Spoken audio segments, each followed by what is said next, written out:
Disseste do Senhor que quando reuníssemos em teu nome, tu estarias conosco. Por isso, nesse instante, gostaríamos de agradecer a tua presença através dos teus emissários, os espíritos bons e amigos que nos inspiram, nos orientam, dulcificam os nossos corações para que possamos compreender com mais facilidades a natureza dos teus ensinamentos. Ser conosco, Senhor, hoje e sempre, que assim seja. Queridos amigos, queridos irmãos do Instituto Manuel Filomeno de Miranda, é uma imensa alegria poder mais uma vez nos encontrarmos nesse espaço. Eu queria conversar sobre duas coisas, uma mais moderna e uma mais antiga. A mais moderna diz respeito a like, compartilhamento, algumas coisas que nós podemos fazer que são muito simples e fáceis para que as mensagens espíritas cheguem a um número cada vez maior de pessoas. As organizações espíritas e muitos indivíduos também têm feito um trabalho muito intenso para fazer com que a mensagem espírita e as reflexões da doutrina espírita cheguem ao número cada vez maior de pessoas. E se a gente puder compartilhar vídeos, isso facilita bastante essa tarefa. A segunda coisa diz respeito a uma história um pouco antiga, mas que possivelmente muitos de nós já a conhecemos. É a história de um aviador que nascido na França, chamado Antoine de Saint-Exupéry. Ele escreveu uma obra que se chama O Pequeno Príncipe. E é sobre essa obra que eu gostaria de retirar alguns trechos para a nossa reflexão nesse instante. Ele conta nessa obra, que inicialmente ele diz que é um livro infantil, um livro feito para criança, mas ele diz que é um livro feito para criança que existe em cada adulto.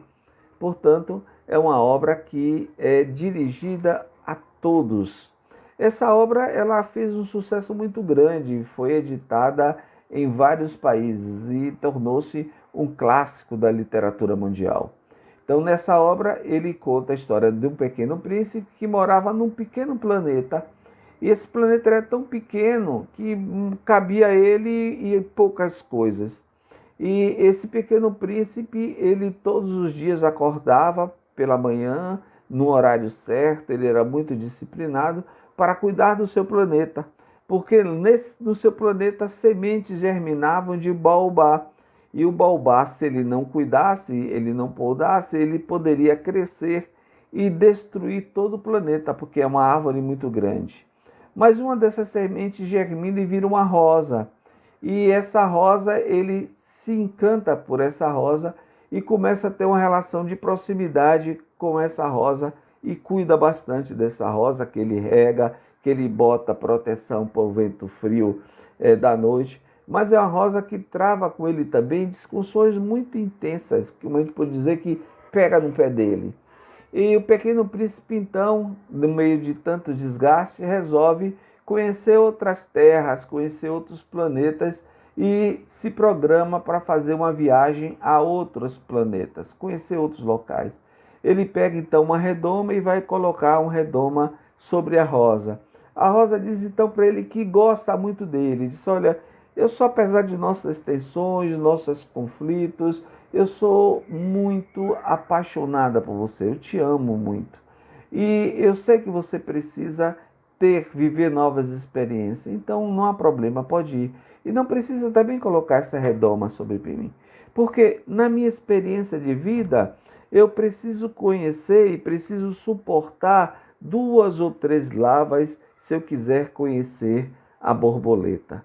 Então, esse é o primeiro grande ensinamento que essa obra nos traz, que muitas vezes a gente precisa conviver com dores, conviver com dificuldade, para que algo melhor possa aparecer diante de nossas vidas. Então, a Rosa fala dela suportar a convivência das larvas nela, porque ela sabia que essas larvas virariam borboletas. Então, as dificuldades que às vezes a gente passa um pouco em nossas vidas são como que pequenas larvas para nos apontar o caminho das borboletas que nos aguardam.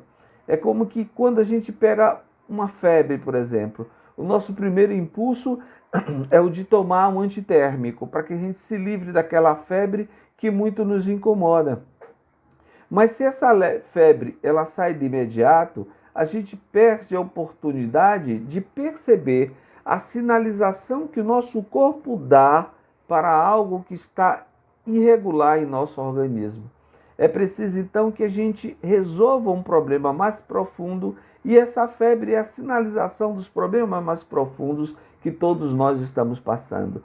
É como ocorre com as experiências nossas cotidianas. Muitas vezes é algo que nos incomoda, algo que nos chateia, é algo que da convivência fica muito pesado e triste em nossas vidas, mas é algo que com certeza é necessário para que a gente possa identificar a partir daí algo de mais grave que há em nossa personalidade, há em nós mesmos, porque as nossas dores são fruto das relações que temos com as coisas. Elas não residem apenas nas coisas. A dor é fruto da relação que temos com as coisas, com aquilo que nos incomoda, que nos chateia, com as pessoas que nos incomodam e que nos aborrecem.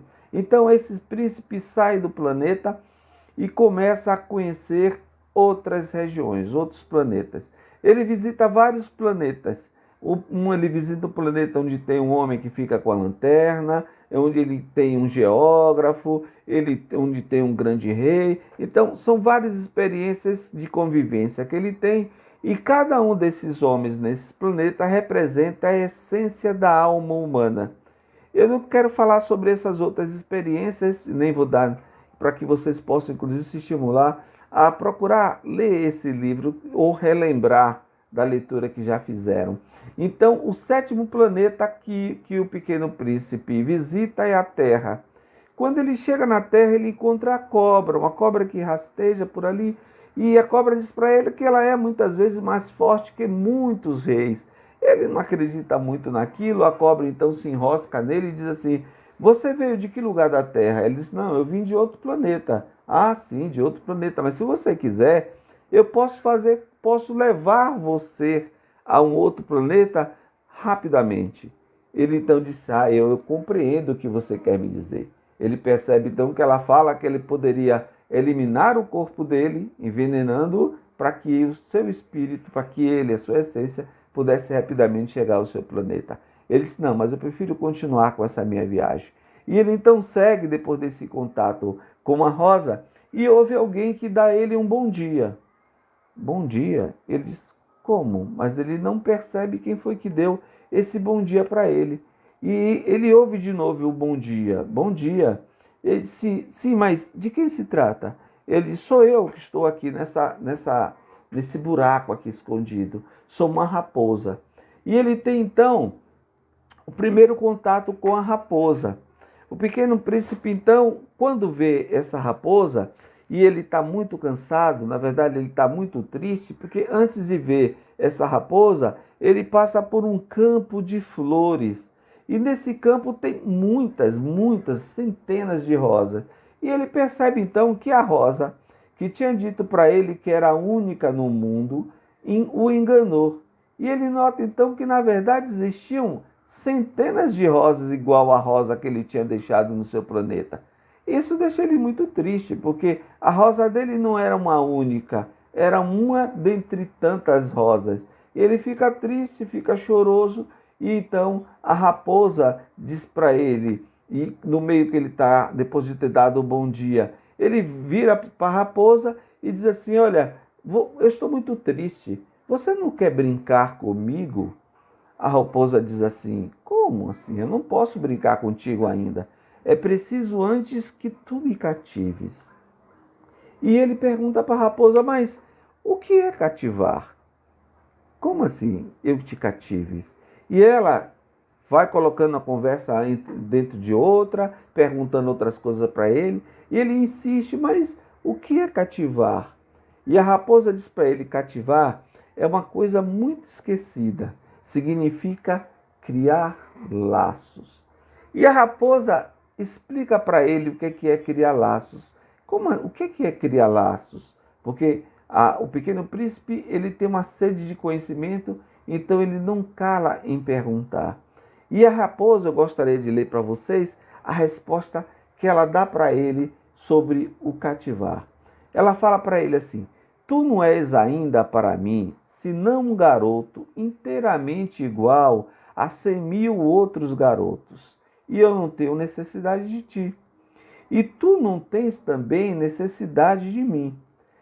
Não passo a teus olhos de uma raposa igual a 100.000 outras raposas. Mas se tu me cativas, nós teremos necessidades um do outro. Serás para mim o único no mundo, e eu serei para ti a única no mundo. Vês lá longe o campo de trigo? Eu não como pão. O trigo para mim é inútil. Os campos de trigo não me lembram coisa alguma, e isso é triste. Mas tu tens cabelos cor de ouro. Então será maravilhoso quando tu me tiveres cativado. O trigo, que é dourado, fará lembrar-me de ti, e eu amarei o barulho do vento no trigo. Olha que coisa muito bonita que ela fala sobre a questão do cativar. Do cuidado que se tem que ter, dos laços que se tem que estabelecer um com o outro. Criar laços, portanto, estabelecer laço entre pessoas é um ato de cativar. E isso é uma coisa que a gente tem perdido ultimamente. A possibilidade de cativar um ao outro, de criar laços um com o outro. Hoje nós temos facilidades de comunicação, temos as redes sociais, onde a gente pega através das nossas redes e percebe que tem um número muito grande de amigos. Tem pessoas que têm 1.000 amigos, 2.000 amigos, 3.000 amigos e até milhares de amigos. E a gente se pergunta, mas que laço de fato há entre essas pessoas? De fato, essas pessoas foram cativadas uma pelo outro? Até que ponto essa pessoa é importante na minha vida? Até que ponto a ausência dela causa-me uma certa dor, uma certa tristeza? Até que ponto eu sinto que a ausência dela me deixa faltando alguma coisa na minha vida? Até que ponto, portanto, nós criamos laço entre nós? Porque criar laços é o que faz com que cada ser humano cuide um do outro. Tem uma música muito interessante do Caetano Veloso, é uma música que se chama Sozinho. Vocês devem ter ouvido já essa música. Ele fala assim: quando a gente gosta, é claro que a gente cuida. Fala que me ama, só quer da boca pra fora. Ou você me ama, ou não está maduro. Onde está você agora? Quer dizer, ou você não me ama, ou não está maduro. Quer dizer, ou você não tem maturidade ainda para aquela relação, porque se você tivesse maturidade pela relação, o outro saberia onde você está. O outro sentiria que você cuida dele. E essa reciprocidade começava a existir dentro das relações. É isso que a gente tem de mais dificuldade no campo das nossas próprias relações. É fazer com que o outro possa sentir a nossa falta, porque nós sentimos a falta do outro, porque nós criamos esse laço de relação entre nós e, portanto, a ausência do outro, a presença do outro, começa a ser algo sentida na nossa própria existência. E nós somos seres que precisamos de conviver um com o outro para o nosso próprio crescimento. O príncipezinho, então, depois de ter essa explicação da raposa, do que é laço, do que é cativar, ele retorna no outro dia para encontrar com a raposa. E a raposa diz para ele: olha, melhor seria que tu tivesse retornado na mesma hora. Porque se tu tivesse retornado às 4 e combinado comigo que retornaria às 4, desde as 3 horas da tarde eu ficaria na expectativa da tua presença. Eu ficaria aguardando que você viesse. eu me arrumaria, eu me perfumaria, eu me prepararia, porque eu sei que eu viveria daí a instantes a beleza do nosso encontro. E aí ela fala para ele: é portanto necessário que a gente tenha disciplina, que a gente possa criar entre nós momentos onde a gente possa de fato se encontrar. E ela fala para ele uma coisa muito interessante. Ela diz: na relação, portanto, é preciso que se crie ritos. E a gente tem perdido um pouco isso, um pouco da compreensão dos rituais nas nossas próprias relações. Ó, o ser humano, ele é voltado à vida coletiva. Nós fomos criados e faz parte da nossa essência a busca da convivência um com o outro. Nós não conseguimos viver isolados. E os homens criaram, no longo da história, momentos para intensificar, para aprofundar essas relações entre eles. Um desses momentos são esses ritos. Os homens então criaram verdadeiros rituais, os rituais da coleta, os rituais da iniciação, os rituais da mudança de tempo, porque são esses rituais que fazem com que cada um que faz parte desse agrupamento sinta-se como parte desse coletivo. Crie em nós esse sentimento de pertencimento, onde a gente se sinta parte desse coletivo. Os ritos, então, têm essa importância para nós. Nós hoje temos a oportunidade de ver vídeos como esse. Esses vídeos são postados no YouTube e a gente pode ver vídeos como esse em qualquer momento. Pode dizer assim: não, vou ver no domingo, eu vou ver no sábado à tarde. Embora a instituição tenha divulgado o momento que esse vídeo tenha e vai ser exibido, a gente pode se dar o luxo de ouvi-lo em qualquer momento, momento que seja mais adequado. Mas a gente perde a oportunidade de viver esse rito do encontro. Que é no momento que a gente diz: olha, o vídeo vai ser exibido às 20 horas de uma quarta-feira, de uma sexta-feira ou de um domingo, a partir daquele dia, todos nós que fazemos parte desse coletivo começamos a vibrar por aquele momento. Embora o vídeo seja gravado, a gente meia hora antes já fica na expectativa desse vídeo que virá, e nós, e outro, e outro, e outro, todos nós começamos a vibrar em torno desse momento que vamos nos encontrar. Não é só o vídeo pelo vídeo, mas é a oportunidade que temos de irmanarmos os nossos pensamentos, os nossos corações, as nossas vibrações, e aí compartilharmos com os nossos companheiros o melhor de cada um de nós. É um instante em que podemos orar juntos, estabelecer comunhão de novo com os meus espíritos, porque eles também estarão conosco. Foi por isso que Jesus nos disse: quando tiver um ou mais reunidos em meu nome, aí eu estarei. Porque ele poderia ter dito: olha, quando você pensar em mim, eu vou estar contigo. Mas ele percebe e quer nos ensinar isso, que é fundamental para nós, enquanto seres humanos, que possamos estar juntos nesse instante de comunhão com o Pai. Então ele diz: eu vou estar contigo quando tiver um ou mais reunido. Claro que ele vai estar também conosco quando estivermos isolados, mas ele enfatiza a importância de estarmos reunidos para que ele possa estar conosco.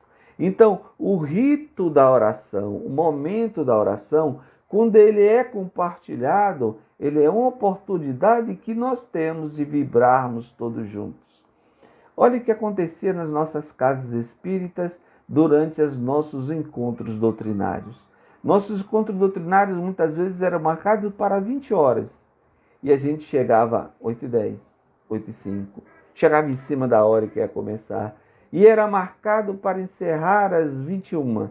Às 21 horas o salão estava vazio e todo mundo saía correndo. A gente não percebe que a mensagem que vem numa doutrinária com a mensagem que vem num vídeo, ele pode ser encontrado em qualquer momento.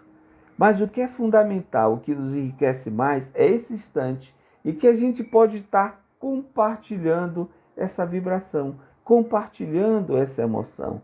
Estar, portanto, presente nas nossas casas É o momento que a gente tem de encontrar o companheiro, de trocar uma ideia de companheiro, de abraçar quando era possível o companheiro, de estarmos mais irmanados, de estarmos mais juntos e aí sentirmos parte dessa coletividade. É quando a gente tem esse sentimento de pertencimento, é que a gente constrói o verdadeiro centro. Porque o centro espírita não são as paredes que a gente vê. Porque quando Jesus foi colocado diante de um templo magnífico, ele disse: em verdade vos digo que não ficará pedra sobre pedra. O tempo destruirá, como o tempo destruirá a nossa casa. Um dia um trator vai passar por lá, quem sabe o que é que um dia pode surgir daqui a dezenas e centenas de anos. Mas uma coisa é concreta, se criarmos esse espírito de pertencimento, se nos sentirmos irmanados em torno da nossa casa, essa casa existirá por centenas e milhares de anos. Porque mesmo que estejamos distante, em pensamento, em vibração, em emoção, estaremos fazendo parte de nossa casa e a nossa casa continuará viva. Mesmo em instante como esse, que a gente não pode ter oportunidade de ir ao centro, o centro está conosco. Quando nós nos reunimos em nome do centro, e o centro então está presente. E a gente às vezes fica preocupado de, ora, mas quando é que começa a atividade do centro? Quando é que recomeça a atividade do centro? Um dia um amigo me perguntou isso, quando é que recomeça a atividade do centro? Eu disse, mas a atividade do centro nunca parou. Porque a atividade do centro só se interrompe quando nós não sentirmos mais que fazemos parte desse coletivo. Porque enquanto fizermos parte desse coletivo, a atividade do centro vai permanecer. A nossa presença na casa não é o elemento fundamental para que o centro exista. O que é fundamental para que o centro exista é que criemos laços entre nós. E esses laços são criados em função de momentos como esse. A gente pode levar essa experiência dos rituais que a coletividade, que os grupamentos faziam. Vejam os ritos que vinham da colheita, os ritos que existiam da coletividade comemorando um bom resultado na caça, comemorando o tempo que estava mais adequado para o plantio. Repara quantos ritos a humanidade não passou. Repara quantos ritos nós não temos hoje quando comemoramos um aniversário, como fazemos uma festa como essa. Esses ritos, que são os ritos de passagem, um rito que hoje não é nem muito comum, que é o rito da debutante, aquela jovem que a partir dos 15 anos vai começar a viver a maturidade para o seu grupo e a sua família leva para o seu coletivo, para o seu grupo, diz, olha, ela agora é uma mulher, alguém que vai viver agora a experiência da maturidade. Esse rito, aquela festa da debutante que a gente tinha, não era uma festa por si só. Era o momento em que aquela jovem começava a se sentir parte desse coletivo muito maior. Então os ritos, ele tem essa importância de fazer com que a gente possa se inserir numa coletividade. Criar, portanto, entre nós vínculos com a comunidade. Despertar em nós esse sentimento de pertencimento. Então isso que é válido para um coletivo muito maior que uma sociedade, para uma comunidade, é também válido para um coletivo menor, para as nossas famílias. Há práticas que são práticas até rituais em nossas casas. O ato de tomar um café da manhã, o ato de almoçarmos juntos, de jantarmos juntos. Não é comida pela comida. Se a gente não compreender que aquele é um ato ritualístico, que a gente preparou um alimento com todo cuidado para que o outro pudesse saborear aquele alimento, que a gente pudesse estar sentado em torno de uma mesa, falar um pouco sobre as nossas experiências, sobre as nossas dificuldades, para que a gente possa se integrar enquanto família, nós vamos nos dispersar. E talvez seja isso que esteja acontecendo um pouco mais. Se a gente, conosco atualmente, se a gente for perceber, o modelo hoje ideal de uma casa, um modelo ideal de uma moradia, é aquela cheia de quartos, cada quarto com suas suítes, portanto, com seus banheiros, ali você dorme, acorda, toma seu banho, e na hora de tomar o café e na hora de almoçar, você vai pegar sua comida, põe no micro-ondas, esquenta e vai embora cuidar da vida. Porque estar na sua família não faz parte mais da sua vida. Porque caiu tudo numa mecanicidade cotidiana. As coisas são feitas por serem feitas. A gente come de qualquer jeito, come porque tem que comer, como se bichos fossem, desculpem a dureza da expressão. Porque assim agem os animais, né? E é assim que a natureza espera deles. A natureza espera que os animais assim ajam, que eles vão lá, que eles comem, que eles procriem, que eles se alimentam, que eles possam crescer e que eles criem outras espécies. É isso que a natureza espera dos animais. Mas de nós, seres humanos, a natureza não espera isso. A natureza espera que tenhamos, todos nós, comportamentos humanos. E o que é ter comportamento humano? É ter a possibilidade, ter a oportunidade de compartilhar valores. E esses valores humanos, eles são compartilhados a partir desses instantes de convivência. Se a gente perde a oportunidade de conviver, a gente perde a oportunidade de ser humano. Porque ser humano é ter a oportunidade de trocar valores, de criar laços de afeto entre nós. E a gente tem perdido isso, porque não estamos percebendo a importância que tem pequenos ritos nas nossas vidas. Se a gente não pode, durante a semana, se nosso trabalho às vezes não nos permite estarmos convivendo nos mesmos horários, pelo menos um fim de semana, vamos tirar um dia daquela alimentação coletiva, daquele momento que todo mundo vai estar sentado à mesa, onde a gente vai poder trocar nossas experiências, conversar um pouco mais, rir todo mundo junto. Então, para que cada membro da nossa família possa se sentir parte desse todo. Mas se a gente não vive momento como esse, a gente imagina o quê? Que ser família é só ter o laço da consanguinidade, e aí a gente imagina que nós estamos irmanados só pela consanguinidade. Assim também estão os bichos. Um cachorro, uma vaca, né? uma ave qualquer, elas também são irmanadas pelo sentimento da consanguinidade. Mas há um momento que mesmo esses animais deixam que suas crias saiam para que elas possam dar continuidade às suas experiências existenciais. Mas nós, seres humanos, não fazemos isso, ou pelo menos não deveremos fazer, libertarmos as nossas crias sem que antes possamos compartilhar com ela os nossos valores. E quando as libertarmos, quando elas saírem dos nossos convívios para que possam viver as suas próprias experiências, elas sintam a necessidade do retorno. Que nos momentos das dores, nos momentos da dificuldade, elas possam se lembrar que ela tem uma família. Mas nem lembrar que tem uma família porque tem um irmão que nasceu da mesma mãe. Porque muitas vezes, os mesmos irmãos, nascidos dos mesmos pais, não tem uma relação de proximidade, de carinho, nem de zelo, nem de cuidado.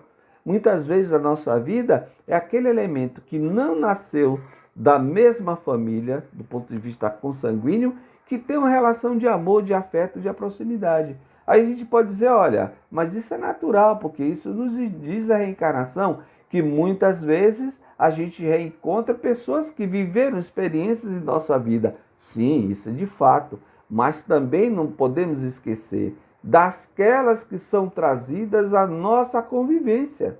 Aquelas que são trazidas às nossas convivências, que muitas vezes de fato foram inimigos de outros momentos, foram pessoas com quem vivemos algumas tensões e conflitos, estão convivendo conosco, para que tenhamos a oportunidade de apararmos as arestas e que a gente possa de novo estarmos todos integrados, próximos. Não imaginem vocês que na nossa família vão estar sempre próximos pessoas, ou num coletivo qualquer, num grupo, no centro, naquelas pessoas que, junto com aquelas pessoas que convivem conosco, no ambiente de trabalho, não importante, onde for o coletivo que estejamos mergulhados. Não pensamos que estarão conosco as pessoas que irão só nos proporcionar alegrias, prazeres. Não. Estarão conosco, muitas vezes, as pessoas que nos proporcionarão dores, as pessoas de convivência difícil, mas que estão presentes nas nossas vidas, porque, com certeza, a natureza, a divindade, Deus, os bons espíritos perceberam que nós temos a oportunidade de crescermos juntos, de aprendermos juntos a pararmos aquelas dificuldades, aquelas arestas que nos impedem de nos aproximarmos. É aquela história do porco-espinho, né? Que quando veio um inverno muito intenso, eles começaram a perceber que, estando distantes, iam todos morrer de frio. E começaram então a se aproximar para que pudessem se aquecer. E quando eles se aproximavam, o espinho de um feria o outro e eles naturalmente se afastavam. Só que aí quando eles se afastavam, a dureza do inverno forçava-os a se aproximar de novo. E percebendo que se eles quisessem sobreviver, eles teriam que estar muito próximos, eles foram encolhendo um espinho daqui, jogando para o lado o outro espinho, afastando o outro espinho para lá, e aí percebeu que poderia devagarzinho ir se encostando e poder ficar tudo juntinho e sobreviver com o calor que um trocava por outro. Para isso que viemos a essa vida, para que a gente possa não é só sobreviver como da alimentação, da procriação, do crescimento e da morte, mas sobreviver à experiência humana. Nós viemos aqui principalmente para vivermos essa experiência humana. E viver essa experiência humana é enriquecer os nossos valores. É a gente perceber quais são os limites que nós temos, quais são as dificuldades que a gente tem, porque a gente tem, às vezes, dificuldade de conviver com o outro, como o outro tem dificuldade de conviver conosco. Mas quantas vezes a gente volta o nosso olhar e percebe que a gente tem dificuldade de conviver com nós mesmos? Nós temos dificuldades, às vezes, de conviver com a gente. Tem pessoas que não suportam estar sozinhas. E aí ela pega um telefone e fica viajando da internet, e no Zap, em um monte de coisa, porque se ela parar um instante com ela mesma, a dor, a tormenta começa a ser tão intensa que ela não se suporta mais. E ela usa esses elementos de fuga. Então, a gente precisa estar próximo um dos outros, viver essa experiência coletiva, porque muitas vezes a gente não consegue viver com a gente mesmo. Então, é preciso que a gente, primeiro, compreenda o que é aquilo que a gente não aceita em nós, quais são os desvios de conduta que nós temos, quais são os vícios, quais são as nossas dificuldades para que nos impedem de dar aquele passo que queremos dar. Compreendermos que essas dificuldades fazem parte da nossa essência humana. É como dizia Paulo, a gente se recorda, né? O bem que eu sei que tenho que fazer, esse eu não faço. O mal que eu sei que não devo fazer, esse faço. Então, Paulo percebe que nessa jornada que ele estava caminhando, ele ainda fazia muito mal que ele tinha consciência que estava fazendo, que ele tinha consciência que não deveria fazer. É o que acontece conosco. Muitas vezes a gente comete deslizes que nos impedem uma boa convivência, mas essas vezes é a oportunidade que a gente tem de crescer como pessoa, aprendendo a passos de humildade. Porque é muito fácil a gente dizer assim, olha, mas isso é por culpa dele. Eu fiz isso, não queria fazer isso, a culpa é do outro. Ah, é uma pessoa intransigente, é uma pessoa difícil de conviver, é uma pessoa grossa, é uma pessoa violenta, agressiva, é uma pessoa sempre falando do outro. E a gente não percebe, às vezes, o que há de errado conosco. Porque o outro, se a gente for perguntar, vai apontar muitas falhas em nós. E às vezes, do fato da gente estar convivendo com o outro, é que a gente, se quiser, pode ter a oportunidade de perceber quais são as grandes falhas que há e que existem na nossa personalidade e que podemos e que devemos corrigir. Então só vamos perceber isso não se a gente ficar no redoma isolado, mas se convivermos com o outro.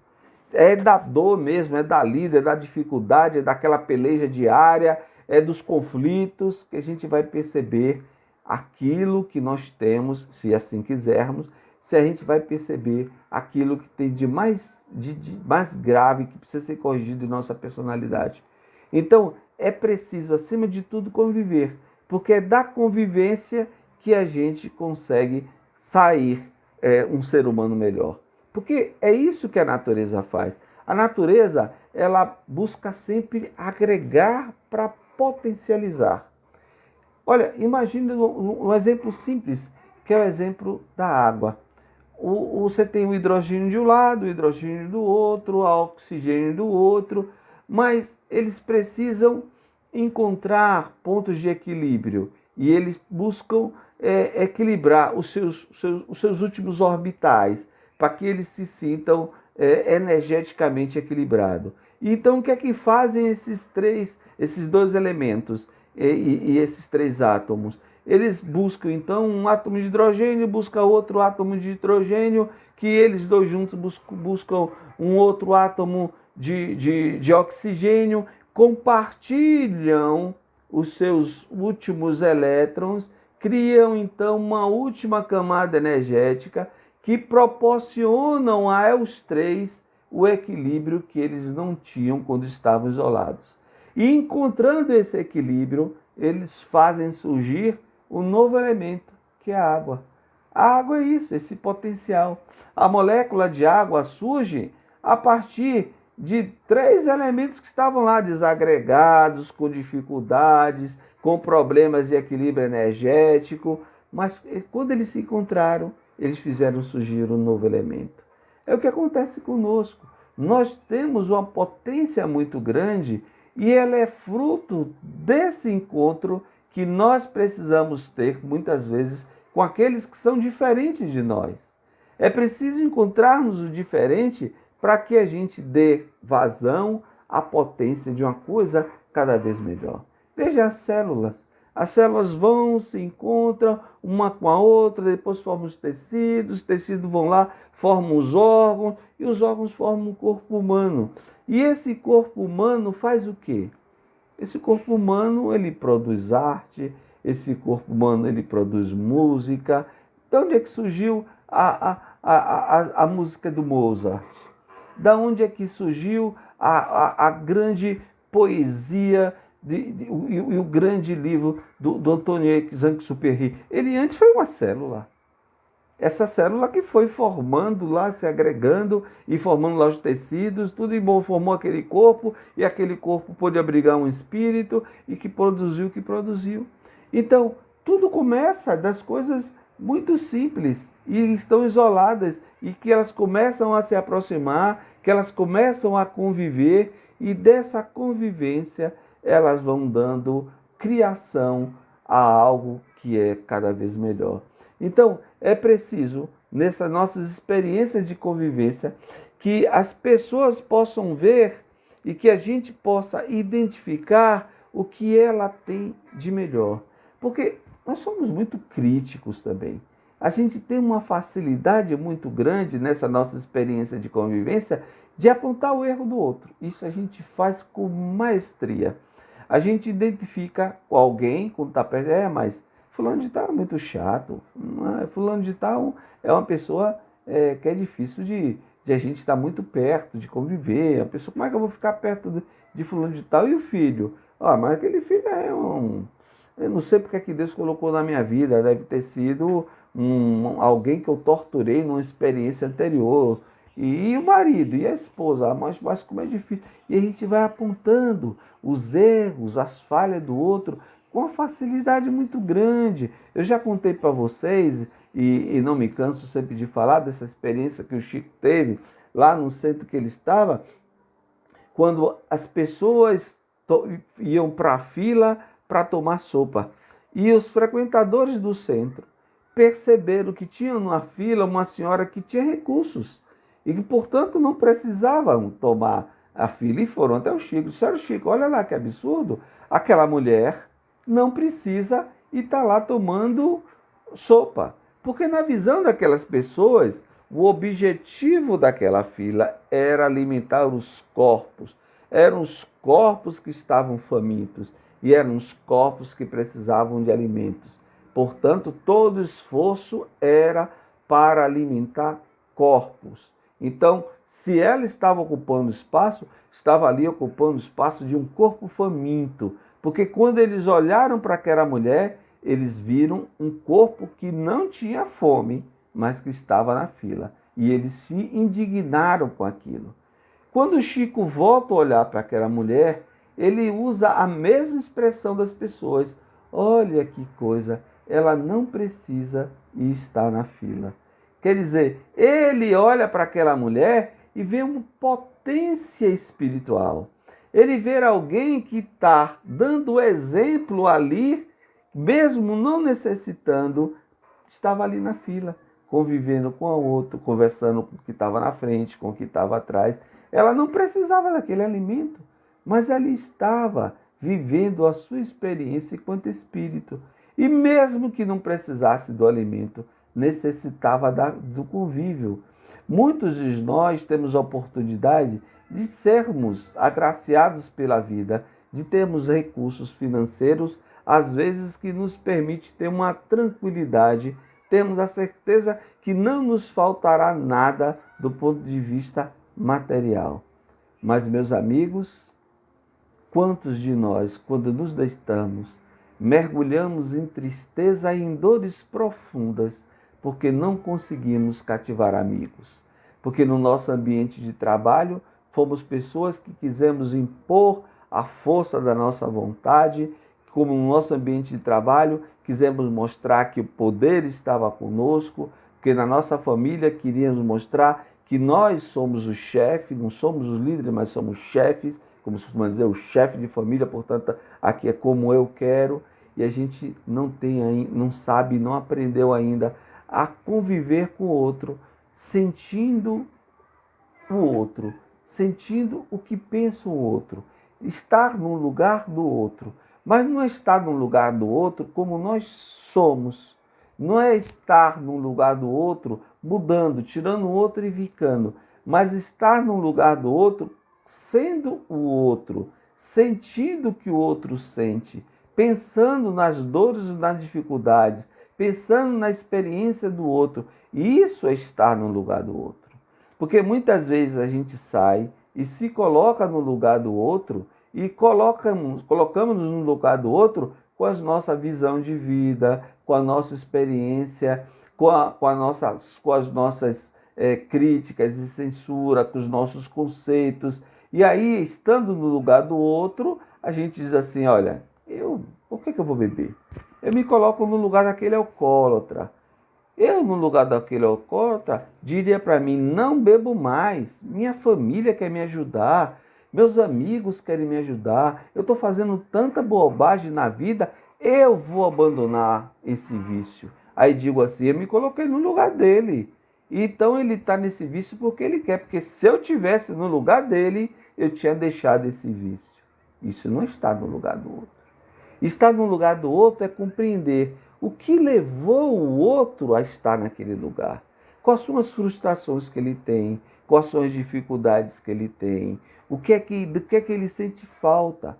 Quantas vezes na vida ele não perdeu a oportunidade de um abraço amigo que lhe faltou, do ato de carinho que lhe faltou. e ele carrega consigo dores emocionais profundas, que embora às vezes ele tenha consciência de que a bebida o faz mal, ele não consegue sair de lá. Aí sim a gente se coloca no lugar do outro, porque a gente sente o que o outro pode estar sentindo. E aí, em sentindo o que o outro pode estar sentindo, a gente se veste das ferramentas necessárias para auxiliar o outro.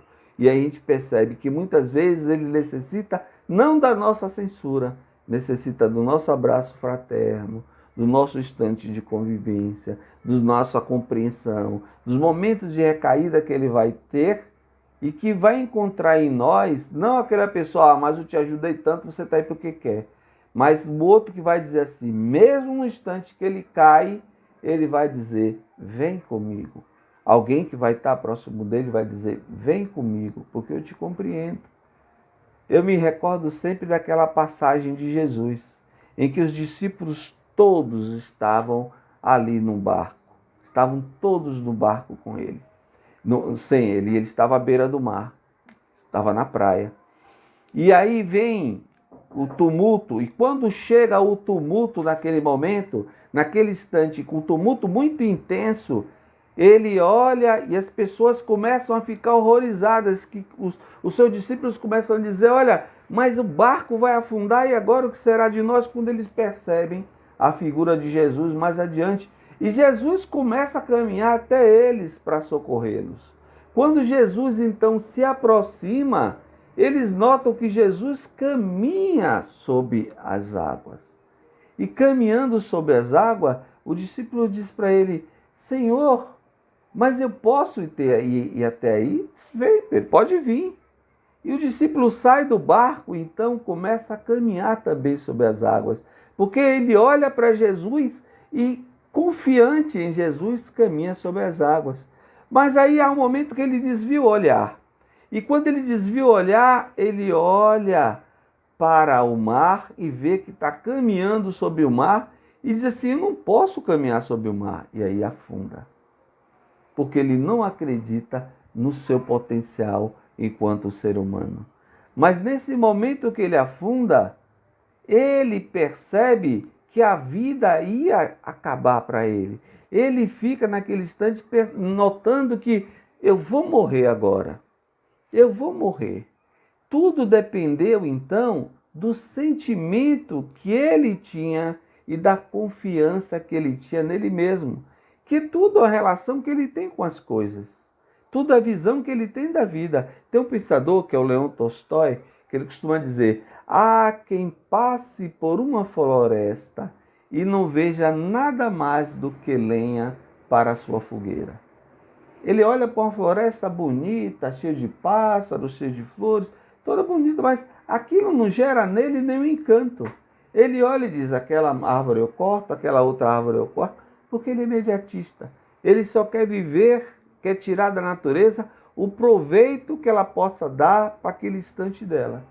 E muitas vezes na nossa convivência a gente faz isso.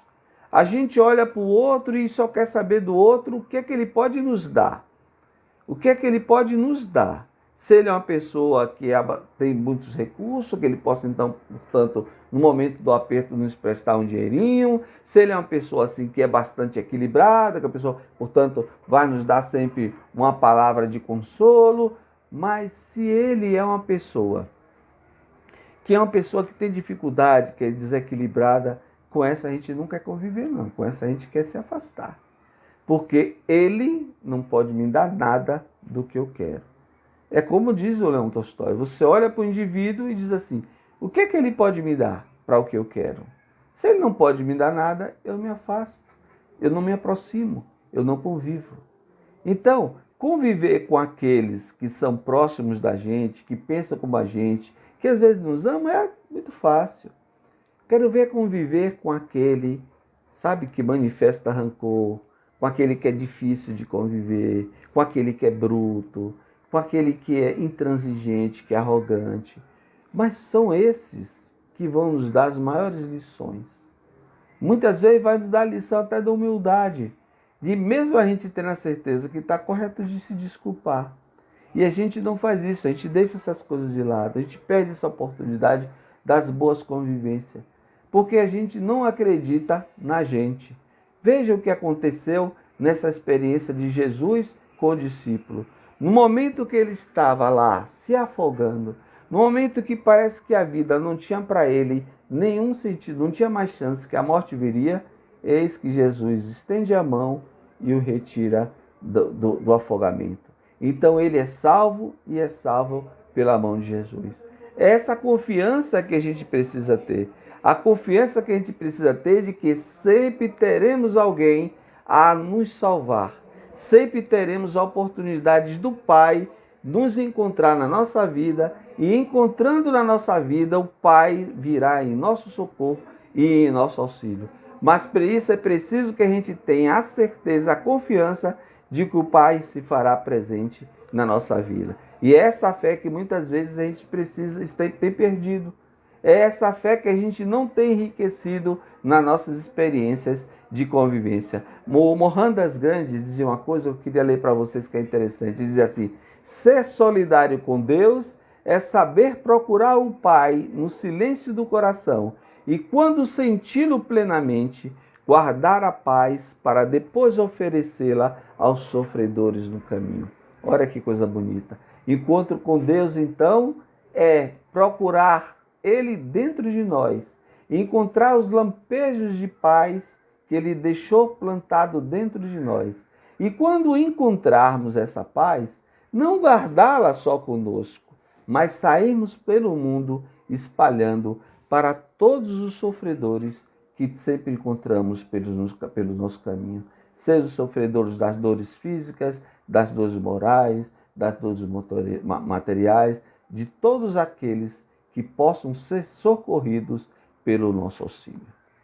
Meus amigos, meus irmãos, mais uma vez, que Jesus continue a nos aproximar, a nos fazer sentir parte dessa grande família que é a família do amor de Deus. Muita paz para todos e até o nosso próximo encontro.